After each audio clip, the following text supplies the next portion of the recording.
we're towards the limits of where liquidity can become constrained. And in a debt-based monetary system, the global currency supply needs to be expanding. Productivity needs to be expanding. GDPs need to be expanding. We just closed the month, and last month there was a several $100 billion fiscal deficit in the United States. We are spending more than we make. And that is a standard accounting book, income versus expenses. And the income is in good part measured by GDP, which plays into tax receipts.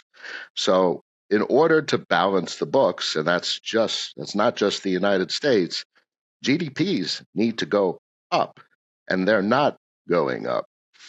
So I'm very much interested in watching the stagnation of GDP. At minimum, it's flatlining, and obviously, like dot plots and like GDP now indicators of regional Fed offices, they're stagnant. It's not expanding and growing, and we're getting to it getting too tight for too long.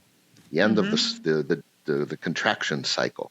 And what's causing that stagnation? For debt to expand, you could refer to it as the easiness of money, and it's clearly interest rates. This is the tightest monetary policy has been in decades, and 5 and change percent in the United States, and that it's not really that expensive in historical terms.